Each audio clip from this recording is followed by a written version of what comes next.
Always look on the right side of life. Always look on the bright side of life. Okay, big finish. Always look on the bright side of life. Side of life. Side of life.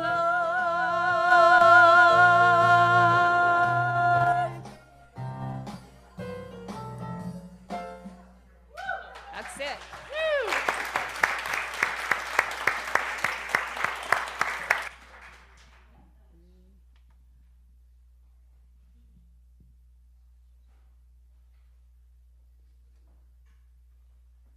Welcome everyone. I am changing my drum thing here. Welcome. You can welcome Unity and welcome everyone. Yes. Unity of Medford and CSL. Boy, it's uncomfortably quiet in here. Are you in shell shock after that song?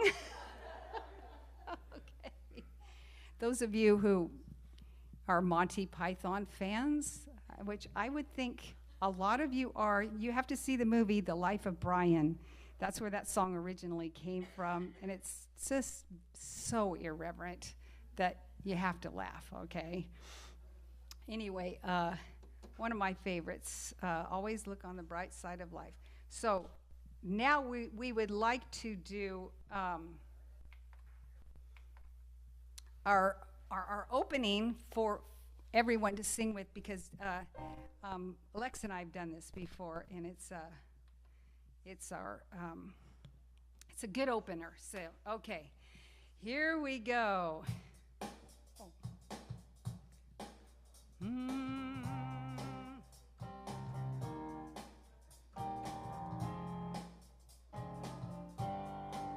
These are the gifts of the goddess, love, joy, and peace. Gifts of the goddess, I am ready to receive. These are the gifts of the goddess, love, joy, and peace. Gifts of the goddess, are you ready to receive? Love, are you ready?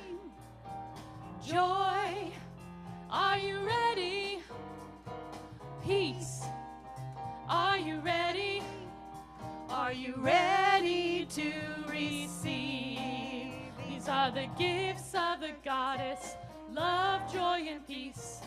Gifts of the goddess, I am ready to receive. All the gifts of the goddess, love, joy, and peace. Gifts of the goddess, are you ready to receive? Compassion, I am ready. Forgiveness, I am ready. laughter, I am ready. I am ready to receive. these are the gifts of the goddess, love, joy, and peace. Gifts of the goddess, I am ready to receive. All the gifts of the goddess, Love, joy, and peace. gifts of the goddess, are you ready to receive? Passion, Oh, yes. I am ready. Oh, success, I am ready. Abundance, I am ready. I am ready to receive. Everyone, These are the gifts of the goddess. Everybody, love, joy, and peace.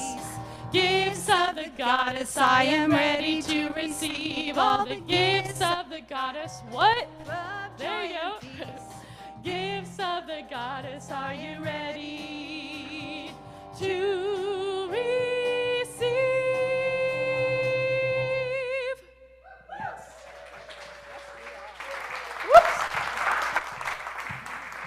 Awesome.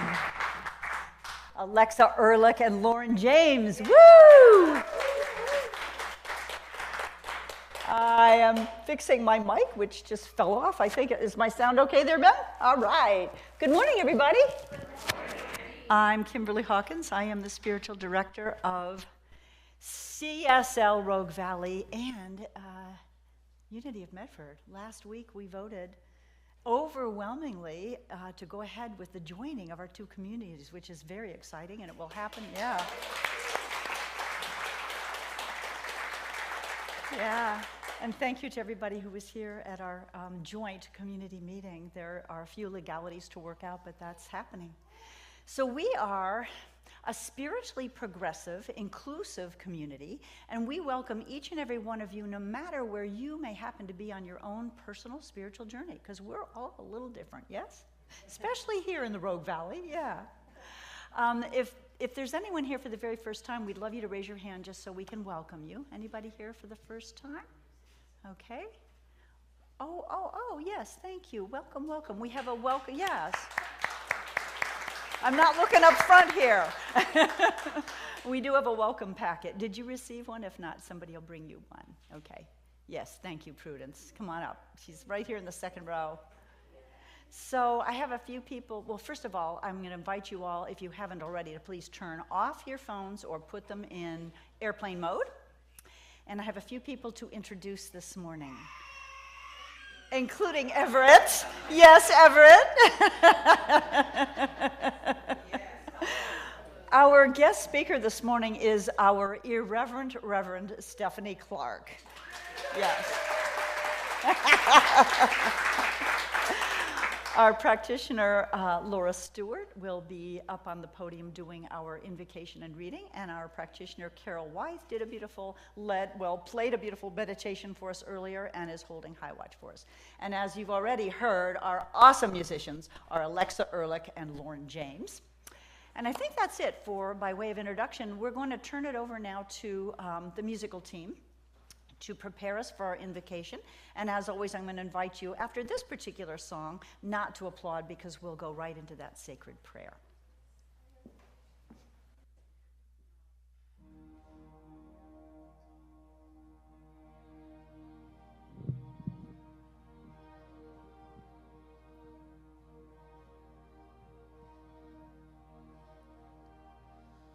Who can say where the road goes, where the day flows? Only time. And who can say if your love grows as your heart shows? Only time. Who can say why your heart sighs as your love flies? Only time.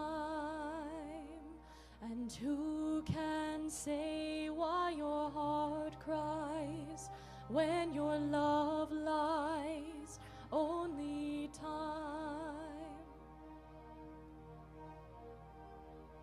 Da, da, da, da. Da, da, da, da.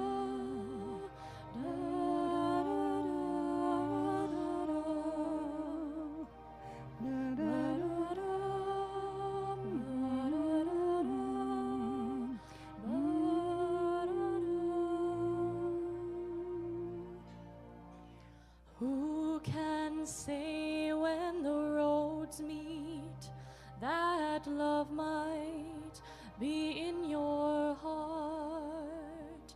And who can say when the day sleeps if the night keeps all your heart? Night keeps all your heart.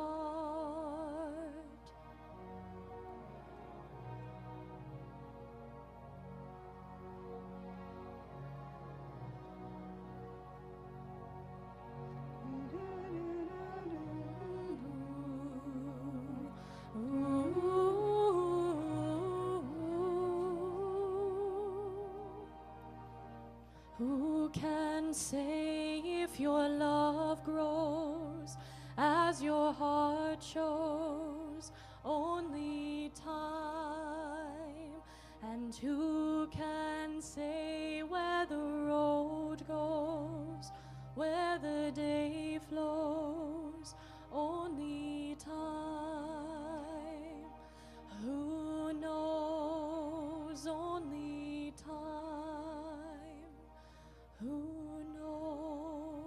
God's only time.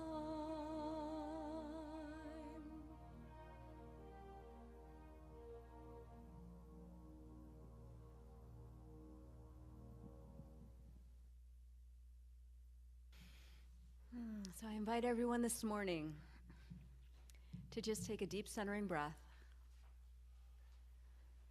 just allowing yourself to be fully present to this perfect, holy moment. This time that we've all been drawn together today. For it is a magnificent day. It is a day to be thankful for and grateful for as we step into Thanksgiving week. I am incredibly thankful for each and every person who's here today, for the energy that you contribute to this community and to this service.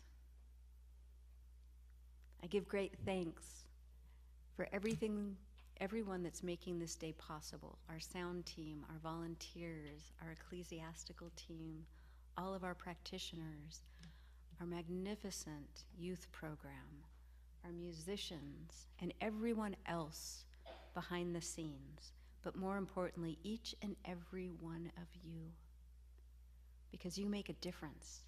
You're the reason that this day is so magnificent and our time together today is so blessed, because you said yes to coming here today. For this and so much more, I'm incredibly grateful. As I simply say, thank you, thank you, thank you, God. And so it is. So I have two readings that I'd like to pull from this morning that are kind of at different ends of the spectrum. The first is by Robert Ingersoll, a 19th century American lawyer and writer. I'm not much given to profanity, but when I'm aggravated and vexed in spirit, I declare to you that it comes as such a relief to me, such a solace to my troubled soul, and brings me such heavenly peace. To every now and then allow a word or phrase to escape my lips, which can serve me no other earthly purpose, seemingly, other than to render emphatic my otherwise mildly expressed idea.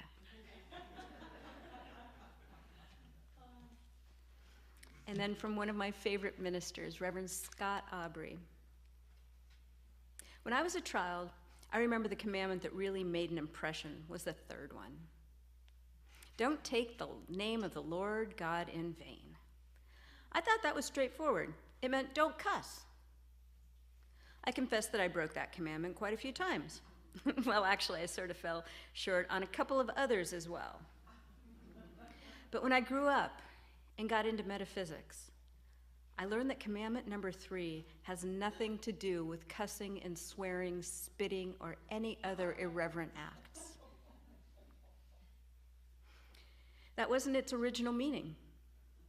This holy commandment was about not being frivolous with the name of the divine, because that name touches everything in life, absolutely everything in life. And so it is.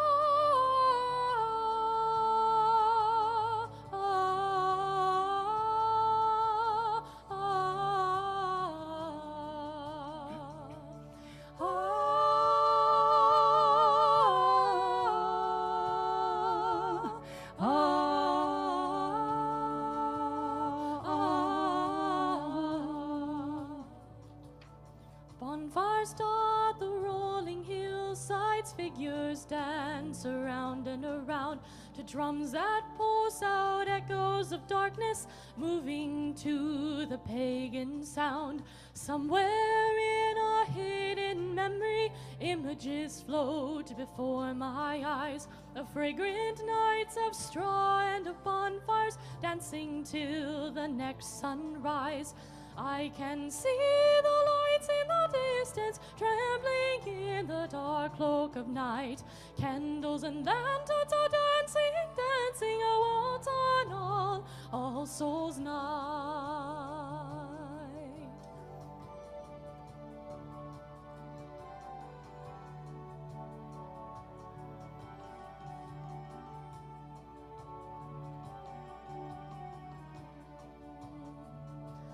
Figures of cornstalks bend in the shadows, held up tall as the flames leap high. The green night holds the holly bush to mark where the old year passes by. I can see the lights in the distance, trembling in the dark cloak of night. Candles and lanterns are dancing, dancing a waltz on All Souls' Night.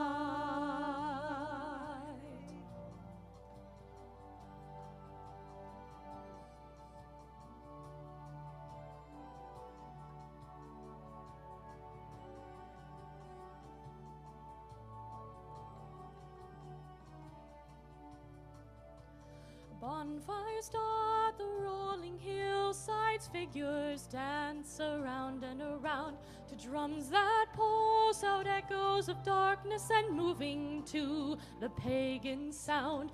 Standing on the bridge that crosses the river that goes out to the sea, the wind is full of 1,000 voices, they pass by the bridge and me. I can see the lights in the distance, trembling in the dark cloak of night. Candles and lanterns are dancing, dancing a waltz on All Souls' Night. I can see the lights in the distance, trembling in the dark cloak of night. Candles and lanterns are dancing, dancing a waltz on All Souls' Night.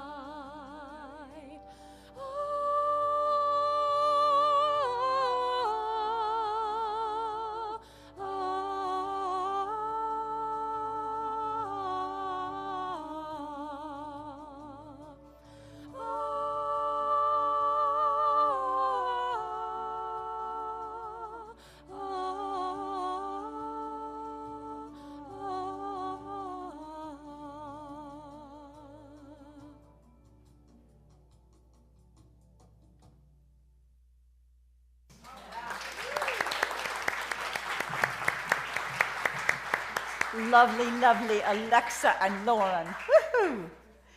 Our topic for this month has been the sacred, the mundane, and the profane. So I chose this special guest speaker today for a reason.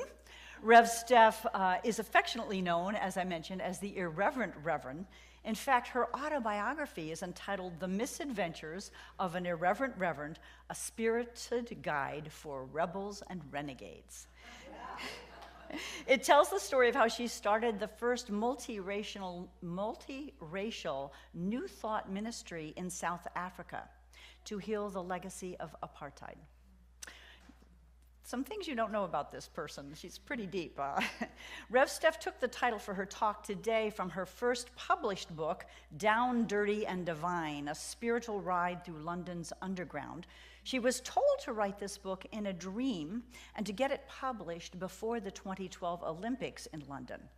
The purpose was to heal the depths of the city of London and all the nations around the world that would visit London for the Olympics. By the way, her books are going to be on sale in the next room if you're interested after service. Rev Steph's latest book is entitled The Sex Goddess, Debunking the Mythology of God and Sex. She wrote this book to help set humanity free from its guilt and shame around sexuality so that we can enjoy life and enjoy pleasure as we were divinely designed to do. As an international teacher and speaker, Rev Steph has spoken at New Thought conferences in South Africa, Russia, Mexico, and Egypt. She spoke on interfaith panels at the Parliament of the World's Religions in Toronto in 2018, at the online Parliament in 2021 during COVID, and most recently in Chicago this past summer. She also had the honor of being selected to facilitate a very provocative workshop in Chicago entitled Busting the Taboos of God, Sex, and Death. Rev Steph is passionate about talking about sex in church, so she was my first choice to give this talk today on the subject of the profane. Let's welcome Rev Stephanie Clarke.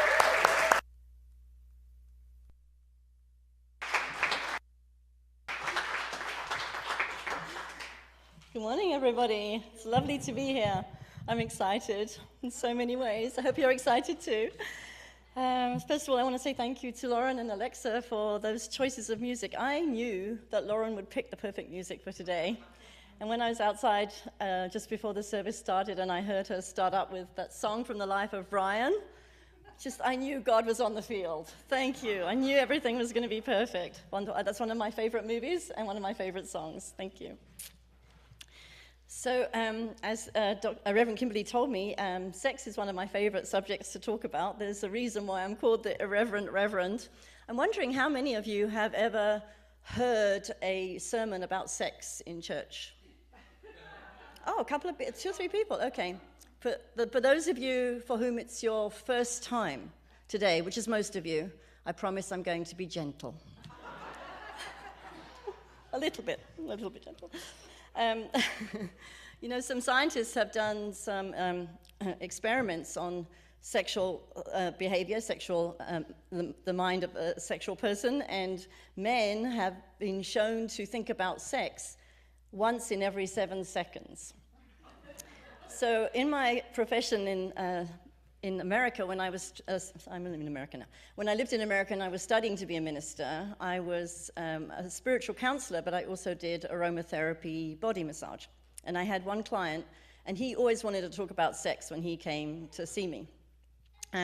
So I said to him, I've heard this about the results of this experiment. Is it true that men think about sex once every 7 seconds? And he said, yes, it is. And the other 6 seconds too. So I figured people are thinking about sex. It's a really important subject, but it hasn't been talked about in church. And today I'm going to explain to you why that has been the case. So just to recap on the last couple of weeks, we've been talking about the mundane, which is about our earthy, ordinary human lives. We've been talking about the sacred, which is that which is set apart, that which is considered holy. We acknowledge the sacred as the spiritual realm, the invisible, intangible, inaudible realm.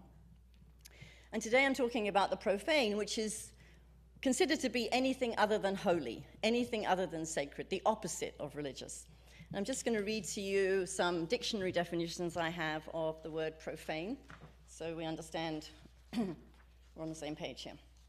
So one meaning is, number one, not concerned with religion or religious purposes, a secular subject. Not holy because unconsecrated, impure, or defiled. Another word for that is unsanctified. Number three, serving to debase or defile what is holy. So some synonyms are irreverent, put my hand up, obscene, and vulgar. So, as we said, I am the irreverent reverend, but I have no intention to debase what is holy. My job, as I see it, is to expose hypocrisy and to communicate a message that everything is holy. That's what I'm about. So profanities differ from culture to culture, and that's how you and I can tell that it isn't a spiritual law, because there are differences. So, for example, the thumbs up here means great, okay, all is good. This sign in the Middle East is offensive. It means it's the equivalent of giving someone the middle finger. So you want to be careful if you travel in the Middle East and everything's to your liking in your hotel and you don't want to do this. And in the times of when the Romans were in charge of the Roman Empire throughout Europe and part of Africa, they had the gladiator battles in the Roman Colosseum, in the arenas all around Rome. And if one gladiator was down and it was obvious that the other gladiator had won the fight, the one who was winning would look up to the emperor to get the decision whether the gladiator on the ground should live or die. And if the emperor decided that that gladiator should die, he would give the thumbs up. Yeah, so that's what that means. So anyway, just to show you that it's different everywhere. And in Japan, for example, tipping is really rude. Here, it's a great thing to do, and people like it, and they almost expect it if they're in the service industry. But if you tip in Japan, it's considered offensive, because they take great dignity in offering a service, and they don't think you have to pay something extra on top of that. And of course, as Laura beautifully brought forth in the readings, profanities, swear words, and curse words. So there's a great, do you know Gordie Howe? I've never heard of him. He's a Canadian ice hockey player and considered one of the greatest hockey players of all time. And he said, all American hockey players are bilingual. They know English and profanity. And as Laura said, this is a lovely quote from Mark Twain. Under certain circumstances, urgent circumstances, desperate circumstances, profanity provides a relief denied even to prayer. You know when you stub your toe and you, well, not you, when I stub my toe and I let out a profanity, there's some relief in that. And then I go into prayer after that, but first it's the profanity and then it's the prayer. I know you don't do that. So my intention, as I mentioned, is to communicate a message that everything is holy, because God is in expression everywhere. And the Science of Mind teaching tells us we only have one life, and some people call that God. Ernest Thomas was quite clear about using the language that works for you. So if God doesn't work for you, don't use it. Use language such as universal spirit, divine mind. I use the word spirit. For me, that feels neutral. It doesn't feel gender-based. Like God has a definite male connotation for me. I don't know how that is for you, but that's how it's been translated for us. It's a male God up in the sky. I don't like that image. It doesn't work for me. So there's only one life. Everything is in, nothing is out. There could not be anything other than this one life. If there was another power, that would mean there would be two powers, and then the life that we know would cave in on itself. It could destroy itself. And this life that we live cannot destroy itself. There are not two powers, there's only one. The life that we live is one life, and it's constantly supporting itself, sustaining itself, maintaining itself. It's giving of itself everywhere where it is. And I am one place where this life is manifested, as are you. So I live and move and have my being in the one life, and I only have one life. So all aspects of my being are included in my one life. That's including my body parts, including my thoughts, including my history. It's all part of the one life. So everything is part of. Now, isn't it stupid in Genesis, it says God created everything and saw that it was good, except your genitals. Stupid. Everything is good. Everything is part of the one life. But why are some things labeled profane? Why has it happened in our culture that certain things get labeled to be profane? So my understanding of that is that the Christians have done a really good job of setting up a division between spirit and flesh. And St. Paul, in his letter to the Galatians in the New Testament, says this: "This I say then, lead a spiritual life, and you shall never commit the lust of the flesh." You see how sexuality and sex was considered something really demonic. "For the flesh craves that which is harmful to the spirit, and the spirit opposes the things of the flesh. And the two are contrary to one another. For the works of the flesh are well known, which are these." So I'm going to give you a list of all the works of the flesh, all the things that would be considered profane: adultery, impurity, lasciviousness, idolatry, witchcraft. Oh dear. I'm looking at Lauren. Lauren and I met in, when did we meet? We met Halloween 2020. The next time we met was Halloween 2021. We started to notice a pattern, and we realized that we were probably connected as sisters. Anyway, so I'm a self-confessed witch, And witch doesn't mean the dark black magic witch that the patriarchy has made it out to be. It means that I'm a priestess and I can practice good magic or I can practice black magic. I have a choice. That's how I understand witchcraft. So the other things that are considered to be profane: enmity, strife, jealousy, anger, stubbornness, seditions, heresies, envyings, murders, drunkenness, and revelings. Okay, interesting, murders and revelings. Seem quite different to me, quite a different level of profane. But all such things, etc., etc. Those who practice these things, as I have told you before, and I say to you now, shall not inherit the kingdom of God. Whoa, big punishment if you're human. So we can see how Christianity has considered that these aspects of our human life, our human nature, are profane. And what happens if you're inside the Christian teaching and you believe that all of your human selfhood is evil and wrong and bad, then there's only one way you're going to go when you die, and that's down there where it's really hot. So, yeah, it's a terrible way to live, isn't it? Just having the notion that there's something fundamentally wrong with your human self, and specifically sexuality. So I always love to when I'm doing a talk, I always do a lot of research into the words, and I just love language, and I love etymology, which is the study of the roots of words. So interesting for me, the etymology of the word profane, so it's a Latin word, and pro means before, and fanum means temple. Interesting. So pro meaning before or outside, so outside the temple.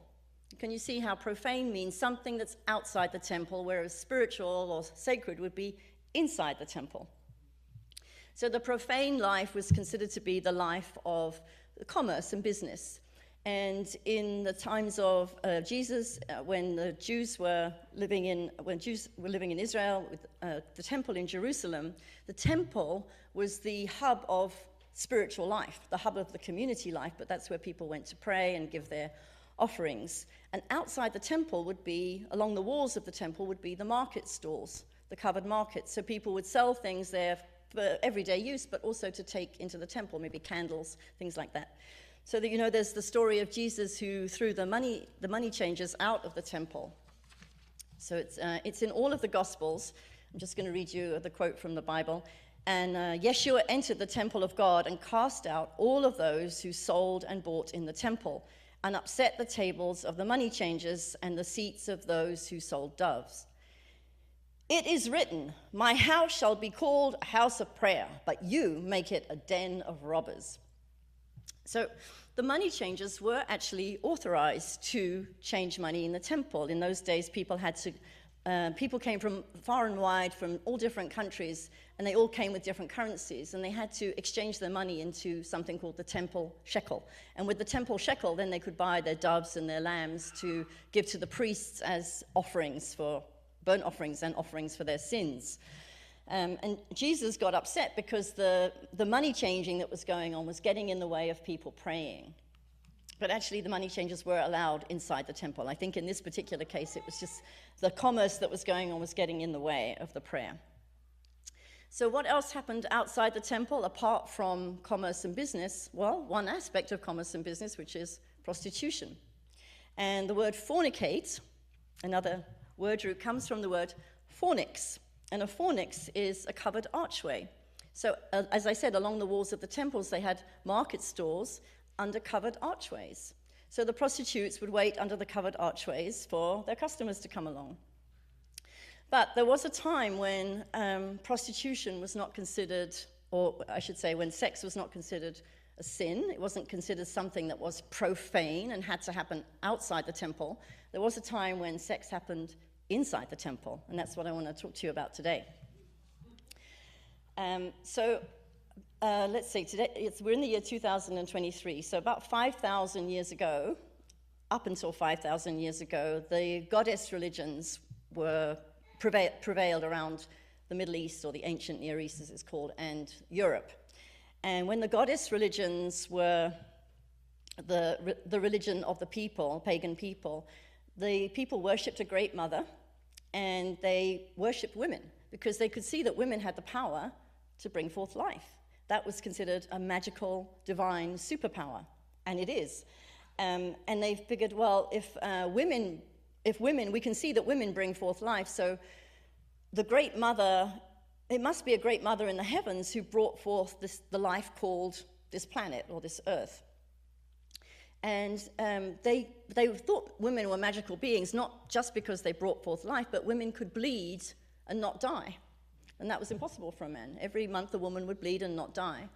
And when the babies were born, they were born covered in blood, and the ancients understood that this blood had life-giving magic. So in the local communities, the temple was a goddess temple. It wasn't a temple with Yahweh at the head or the male god at the head. It was a female-based temple where Great Mother was worshipped. And the priestesses served in the temple, and the priestesses had different roles. And one of the roles of the priestesses was sex priestess.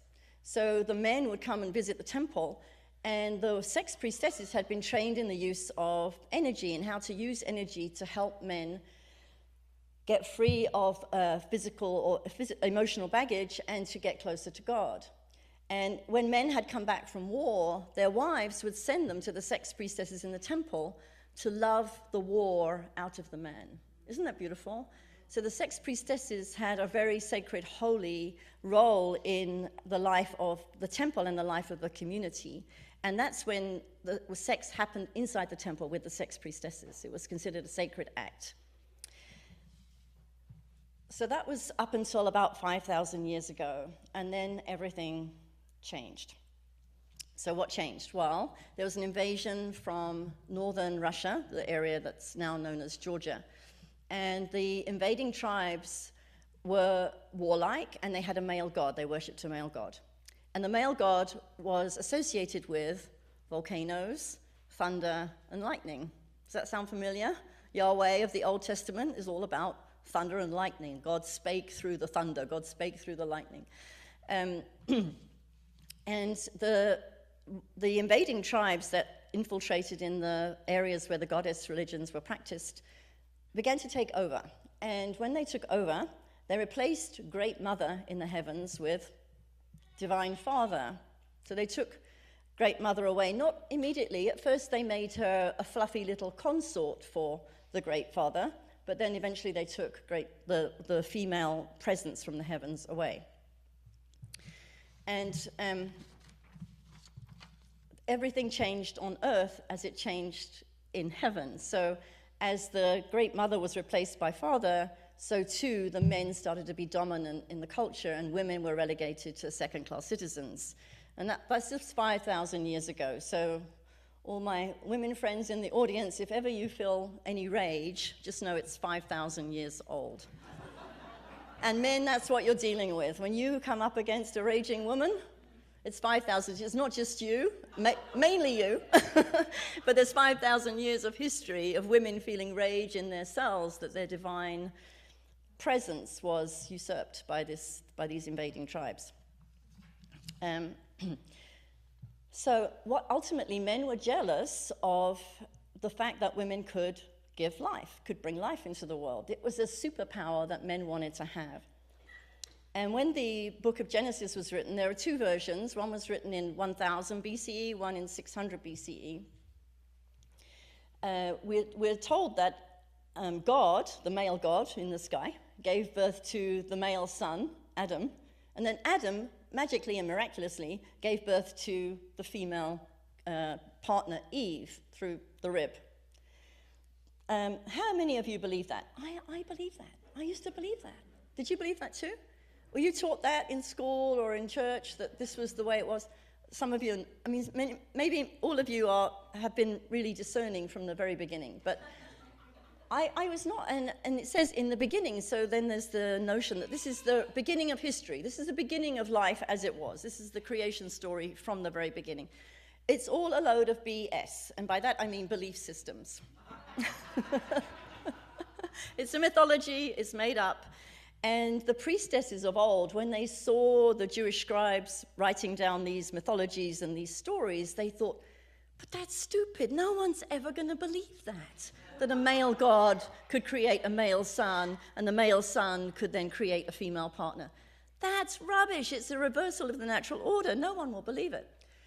It just goes to show, when you hear something often enough, and it's the dominant mythology, you believe it, or you step outside of that dominant mythology, and what do you risk? You risk persecution, which is the issue that witches had, and have. So anyway, then we have the story of Adam and Eve, and Eve gets to be blamed for the sin and the mortality, sin and death, basically, through being a sensual, sexual woman, for tempting Adam into the sin of sex. She gets to be blamed for sin and death in the human race. And that's a pretty heavy burden to live with. And Adam had no part in that. Remember when God asked him, why did you take the fruit? Adam said, well, she made me do it. Poor Adam didn't have the maturity to take responsibility for his erection. So, and then, of course, Eve blamed the snake. Anyway, that's a whole other story. So we have Adam and Eve, and Eve's the wicked sinner, and so this was 1000 BCE and 600 BCE. That's when the Genesis stories were being written. And then towards the end of the 4th century of the Common Era, so 4 centuries after the birth of Christ, Christianity became the dominant religion in the Roman Empire. So up till that point, the Romans had tolerated all kinds of religions. Christians were actually crucified, but crucified by the pagans. The pagans didn't like the Christians, and they were crucified on the streets. And that's because they would not, or the Romans crucified the Christians because the Christians would not worship the Roman state gods. They said, no, there's only one God, that's God in heaven. That's the God we're going to worship, and that's why they were crucified. When the Christians took over at the end of the 4th century, they started persecuting all the pagans that had previously persecuted them.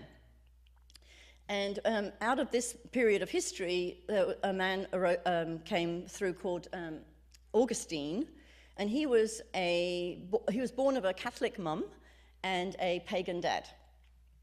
And he thought that the fact that Eve and Adam and Eve, that they were tempted into sexuality, they were tempted into sin, he thought this was the original sin. He called this original sin, that you and I have this capacity to be tempted into sex. And he decided that because this is such a bad human sin, that every child is born in original sin, because every child is born as a result of a sexual connection between a male and a female. And that's where the concept of original sin came from. It's made up.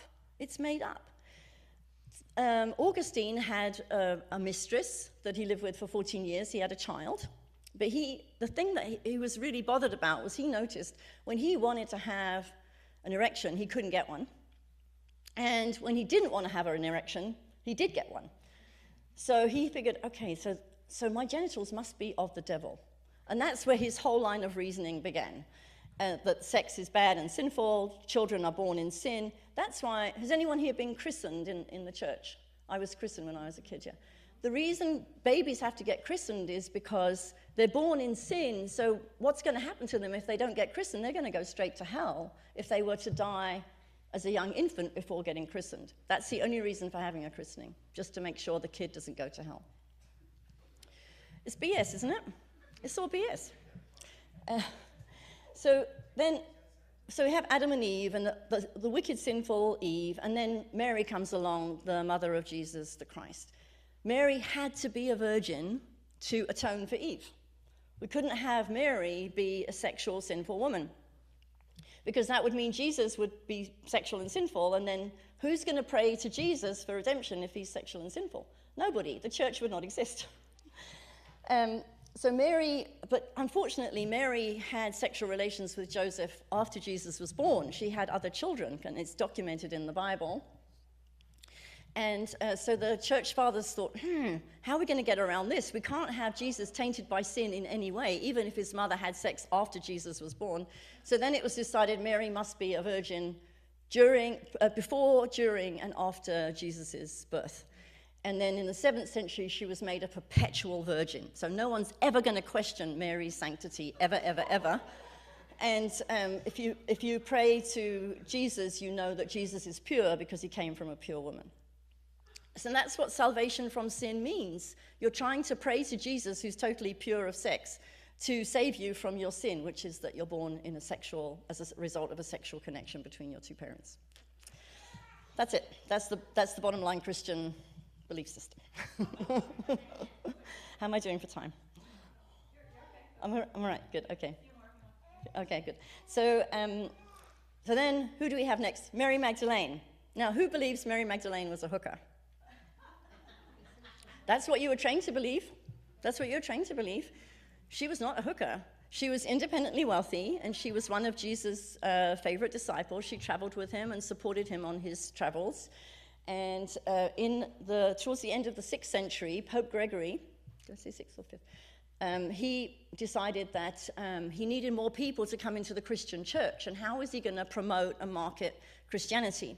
So there were 3 Marys in the Bible, and one of them was a prostitute. And he just conflagrated Mary Magdalene, who was with Jesus, and Mary, who was the prostitute. He made the 2 beings one. And he said, and he knew that in the Bible it says that Jesus cast 7 demons out of Mary Magdalene.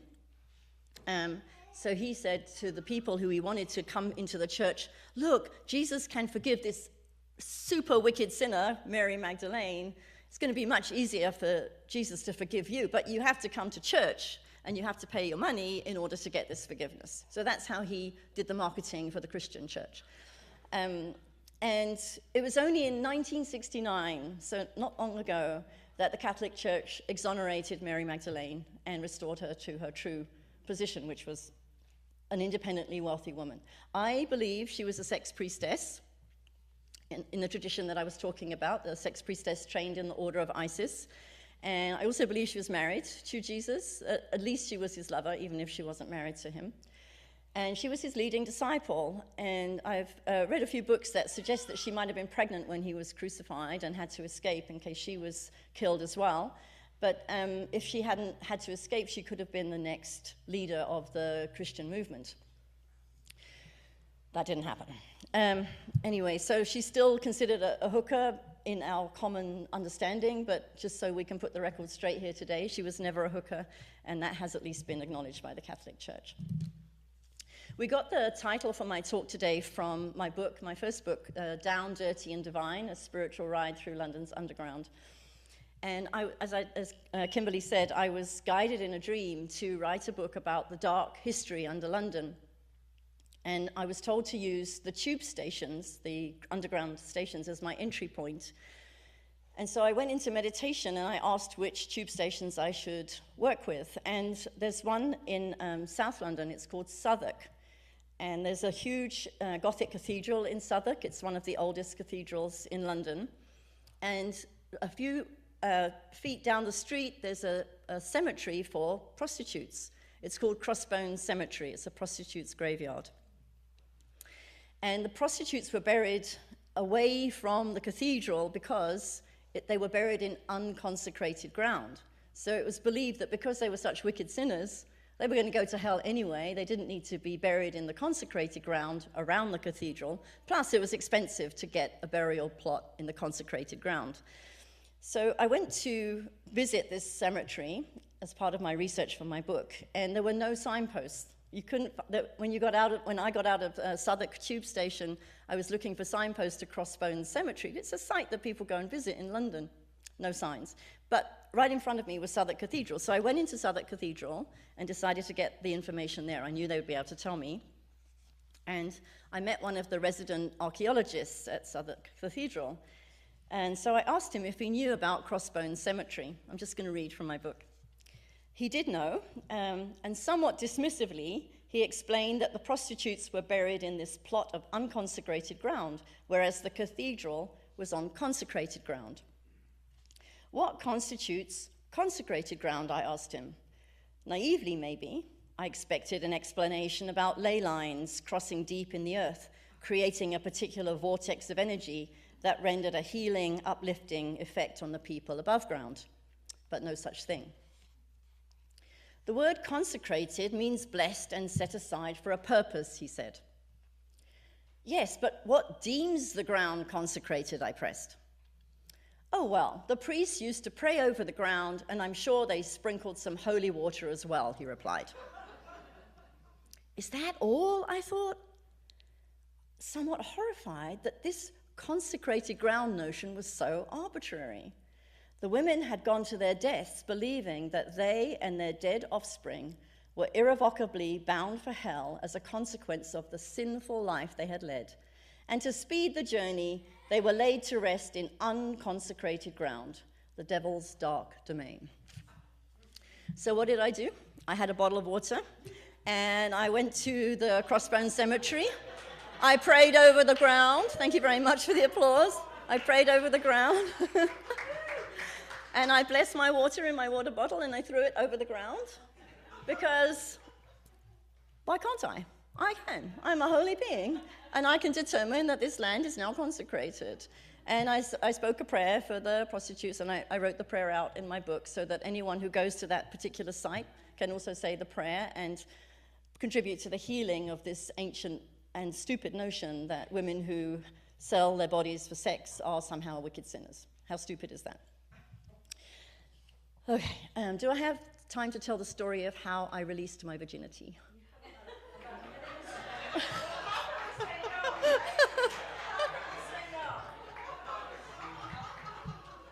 Okay.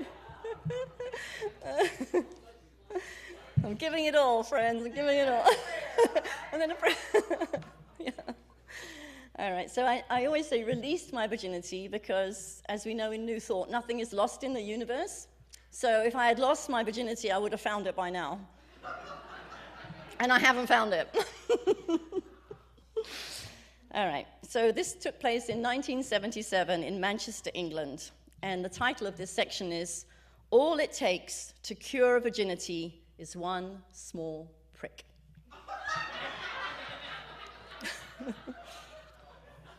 I don't know how you're interpreting that word, but it's up to you. At the end of my first term at Bradford University, an old school friend invited me to her Christmas party at her student digs in Manchester. And it was here that I met Jim. Oh, interesting. Another Jim, yeah. My husband is called Jim, but I use the word Jim for this man in the story. All right. We just liked each other right away. He was fun, we had a good laugh, and we got drunk. The next day, Jim invited me over to his house with some other friends. How did our private game of backgammon on the floor of his living room end up in sex? Well, I was curious, drunk, and horny. He was simply drunk and horny. We both qualified for intercourse. Obviously, we were meant for each other, well, for that night at least.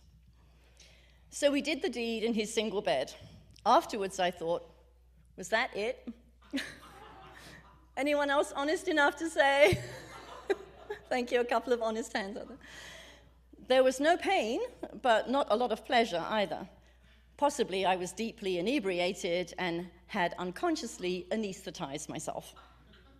In any case, I woke up with a hangover, and even though I was not transformed into a sex goddess, I did feel quite smug and powerful because I had finally had my initiation. Let go of my childhood virgin self and become an awakened female adult after 5 minutes of drunken humping, twice. To Jim's dismay, I assumed we would stay in contact and have a long-distance relationship between Manchester and Bradford when the new term began. It was only an hour on the train, after all. A great love like ours was worth pursuing, wasn't it? He shuffled awkwardly at the bus stop with his scarf wrapped around his mouth, shivering in the biting early morning air of mid-December. He was willing to get me safely on the coach to London, but that was where his sense of commitment to our relationship ended. Jim was flying home to Africa for Christmas the next day, and he gave me his address so I could write to him in Kitwe, Malawi.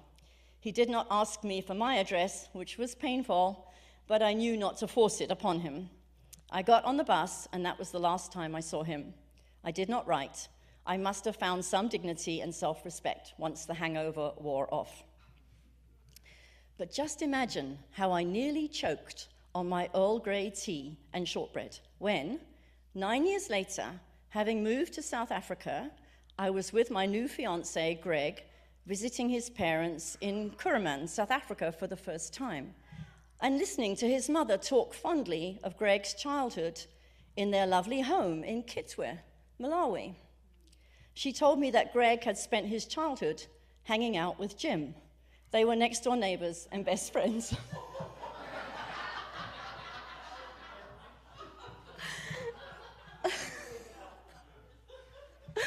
I've had an interesting life. Anyway, let's conclude this talk. I know I have to get off the platform and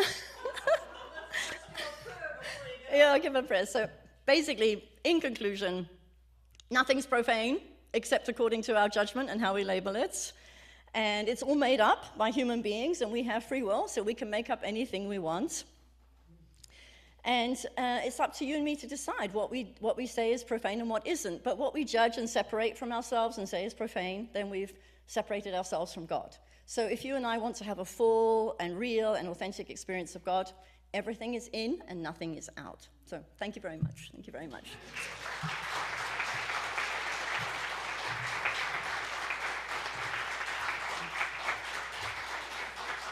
Thank you.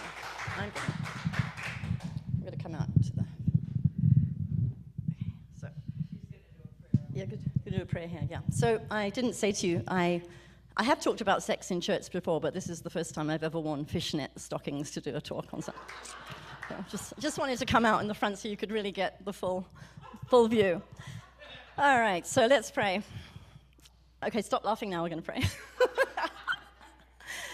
So, just turning aside from everything we've heard and everything that's been stimulated, everything that's been triggered, everything that's been coming up for review and for examination, turning aside from our entire history with sex, with profanity, with sexuality, with anything we've ever learned about sex in relationship to sin or evil or wrongdoing. Just turning aside from that entire history right now, moving our attention to this present moment, to the holy presence of the divine. Knowing that there's one power, one presence. It is the love intelligence that governs the universe. It is the infinite life that is everywhere present. It's the life that I am, and it's the life that everyone here is. And we are joined in consciousness. We have been brought here together by divine appointment. There is no accident. Everybody who is here is meant to be here. We're here to contribute to the awareness of the presence. We're here to go deeper in our awareness of who and what we are, who and what we all are as divine emanations of God. And I speak my word for this beloved community, declaring that each one here is a magnificent representation of divine sexuality. Each one here is a beautiful masculine, feminine being. Each one here is meant to enjoy pleasure, meant to enjoy sexuality, meant to give life and receive life and be part of this grand creative process.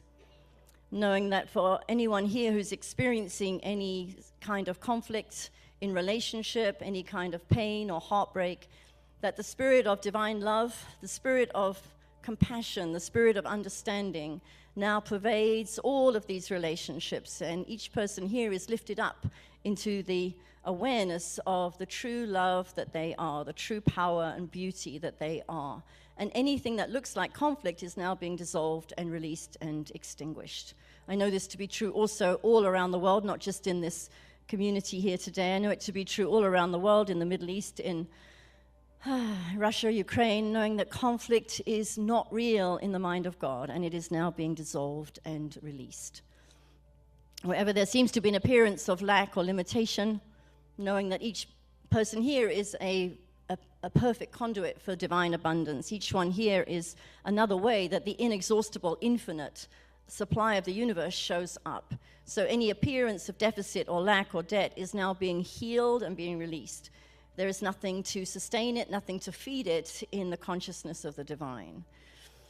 And knowing that wherever there appears to be any appearance of ill health or pain or discomfort in the body temple, that the spirit of wholeness, the life force, the vitality of the spirit now takes over, and the love intelligence is at work now in every single cell of every body temple, dissolving and releasing that which no longer serves, and feeding each cell with oxygen and nutrients and life force, so that each of us moves forth from here more alive, more awake, more conscious than we ever have been before up till this particular point in time. I bless this community, Rogue Valley. I bless all the activities that are unfolding here, all the activities that are taking place, knowing that each activity is another way that the whole community moves forward in its conscious evolution. How grateful I am for everything that transpires here and for all the blessings that are yet to unfold. I do give thanks for this word spoken, and I release it into law and allow it to be, and so it is. Amen.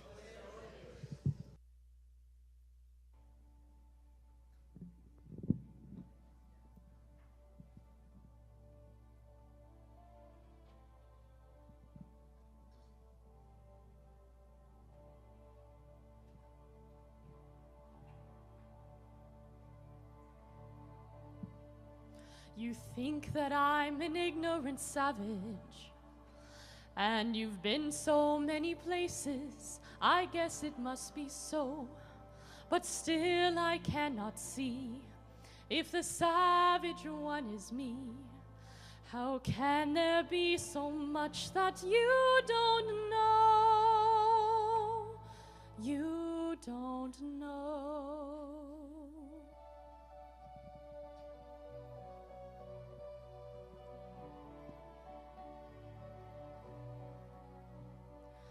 You think you own whatever land you land on. The earth is just a dead thing you can claim. But I know every rock and tree and creature has a life, has a spirit, has a name. You think the only people who are people are the people who look and think like you. But if you walk the footsteps of a stranger, you'll learn things you never knew, you never knew. Have you ever heard the wolf cry to the blue corn moon, or asked the grinning bobcat why he grinned? Can you sing with all the voices of the mountain? Can you paint with all the colors of the wind? Can you paint with all the colors of the wind?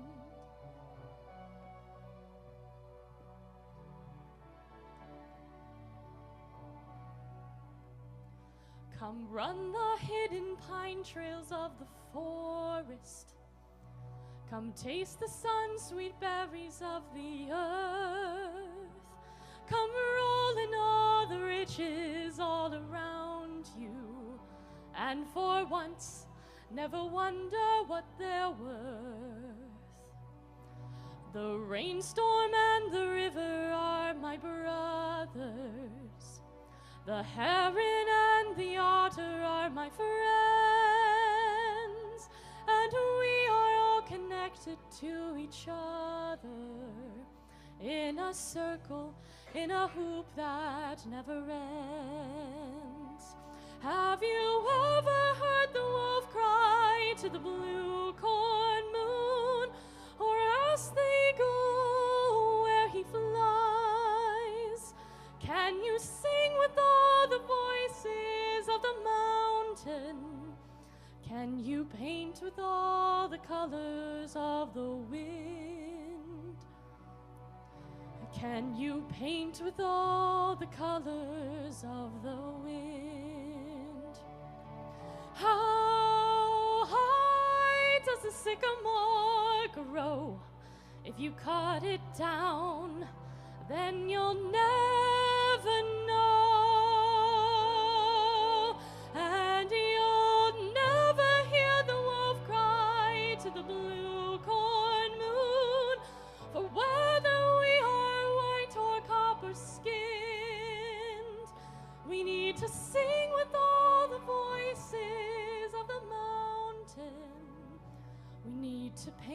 mixed with all the colors of the wind.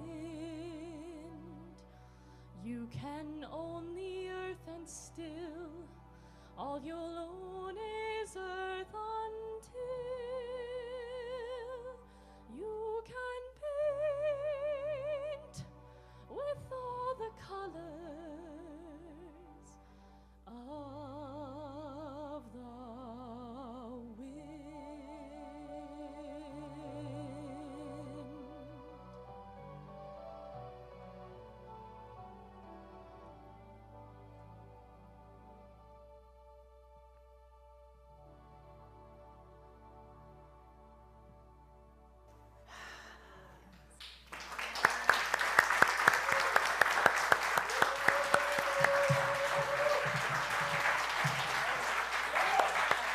Gorgeous, gorgeous, thank you. Look, us standing O. We are so blessed with our music team indeed, so thank you, you too. And thanks to Reverend Steffi. I have a feeling that's a talk we're not going to forget. And my other thought is there's so much healing to be done, I think, for most of us in the area of sexuality, so thank you, dear heart. Ushers, come on up. Thank you for serving today. I want to remind you that we asked pledge cards to be turned in by today, but there's no hard and fast deadline. If you'd still like to make a conscious giving commitment, we're certainly not going to turn it away. You can either put your pledge card in the offering basket when it goes by, or there's new pledge cards and a space to return them in the back. So it is time to give our tithes and offerings. A big thank you to all who have continued to support us. We are in the black for the year, which is really a blessing, especially when you consider churches across the country are not in that position. So thank you. If you would,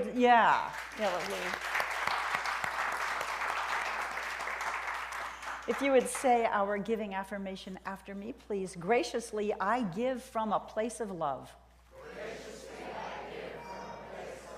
Knowing that as I give, so do I richly receive. So it is.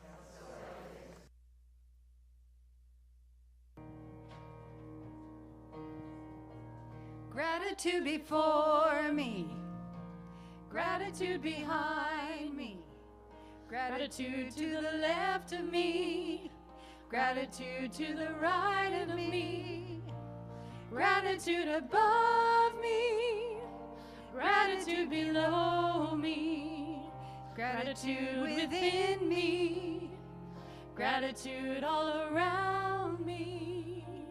I'm so grateful, I'm so grateful, I'm so grateful, I'm so grateful, I'm so grateful, I'm so grateful, I'm so grateful, I'm so grateful, I'm so grateful.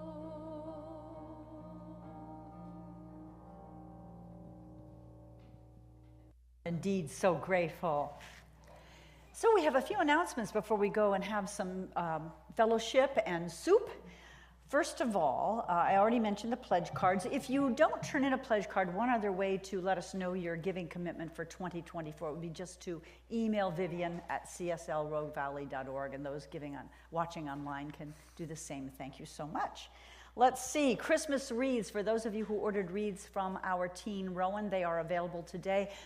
He's going to be in the front office because we've got 2 other tables in the social hall, so be sure to pick up your wreath.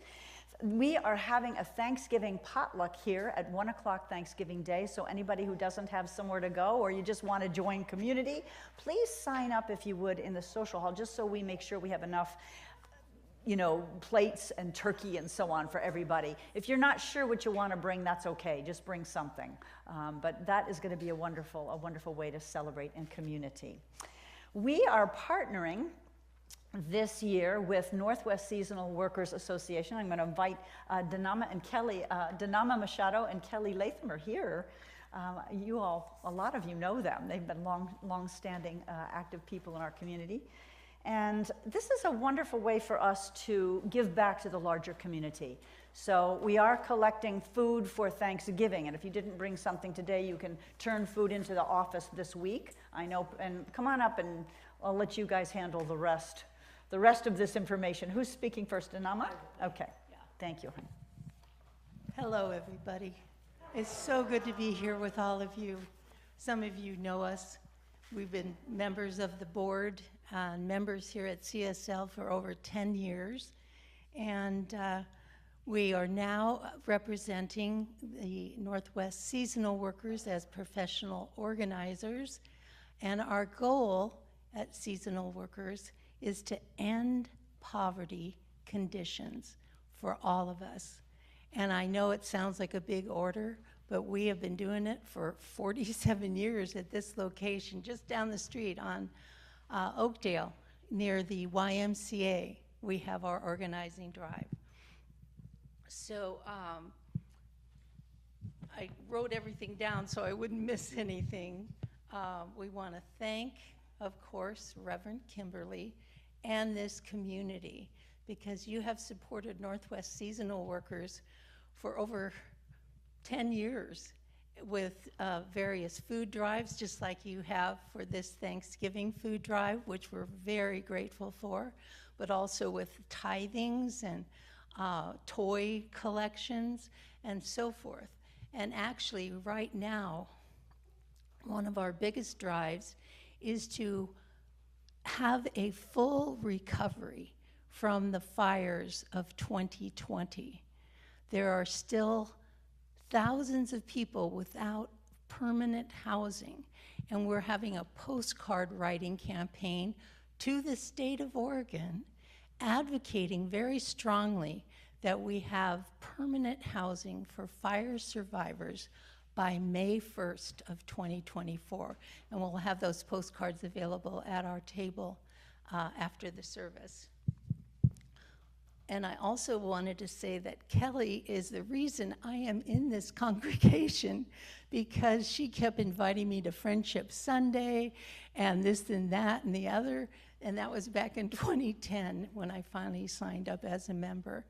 And Kelly and I are professional organizers advocating to end poverty and actually develop programs and positive action, material manifestation of hope, so we can all enjoy the abundance that we deserve. And that's why I'm here. So I would like to turn it over to Kelly. She's our volunteers coordinator at Northwest Seasonal Workers, and she'll tell you a little bit more about our benefit program. Thank you, Kelly. Oh, yeah. Thank you. Our benefit program includes emergency food, preventative medical care, and a legal benefit. And I want to share about one of our cases. We recently advocated for a fire survivor member and her family to prevent them from being evicted. They were able to purchase a home of their own, a manufactured home in West Medford, and the park that they live in is owned by a large investment company, owns about 150 parks across the country, and they charge $900 to $1,000 in space rent. The management there at the park has many regulations for the tenants to follow, and our members, they were served with what's called a non-remedy eviction notice for parking violations.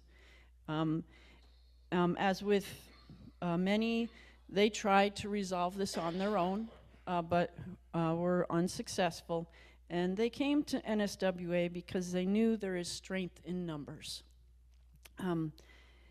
Then our legal benefit advocates found that other park residents and even the park manager were parking on the street and violating the rules. But those people were not threatened with eviction. Armed with these facts, our legal advocates were able to prevent our members from being evicted. And now those members are very active in our leadership council at the association. So, interest of time, we're running late today. Yeah. Anything else you want us So- to know about what we can do for your Christmas holiday thing? So we can only continue our efforts and expand our benefit program with more volunteers. So I encourage you to see us at the table and learn more about how you can make a difference in our efforts. Thank you. Yes, we're looking forward to speaking to each one of you. Thank you so much.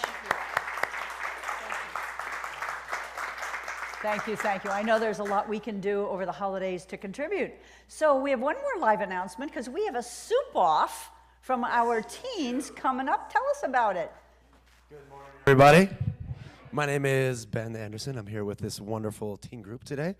Before we begin, can we just get one more quick shout out for Alexa and her amazing voice back there? She did so good. Thank you for letting us hear that wonderful music. So this is Malachi, and he has something to tell you. The soup off that will be held here on December 3rd. Mark your calendars for that, by the way. It's going to be awesome. There's going to be several soups over there in the kitchen over there for you to try out. There's going to be a ton of things like chili and other soups. My mind is drawing to a blank right now on other soups that exist. I don't know why. Anyway, so there you'll be able to taste all different kinds of soups and like vote for your favorite. And then maybe later buy some of those soups, and then that contributes towards, what does it contribute towards? Towards taking you to our... Oh yeah, towards taking us to winter camp again. So please do that, because we really want to go. And just one more reminder, I'll be in that room for everyone who pre-ordered a wreath a couple of weeks ago. I'll be right over there. You can pick it up. Yeah. Thank you all. Love you. So a couple other things real quick. Women's Drumming Circle happens tomorrow at 7. Our regular Tuesday and Thursday events, Unity Prayer Circle, Tai Chi, and Miracle Makers happen Tuesday and Wednesday. I hope you get our newsletter so you get all that. Let's see, prayer box in the back or in here if you want to submit a prayer. Our practitioners, I'm going to invite practitioners and ministers who are in the room to come on forward. They're available for prayer after service. And that's about it. So let's go to our closing song and join us in the social hall afterwards for some soup and fellowship. We are one people living on one planet, joining in one family. We all are one. One people living on one planet, joining in one family. We all are one. One people living on one planet, joining in one family. We all are one. One people living on one planet, joining in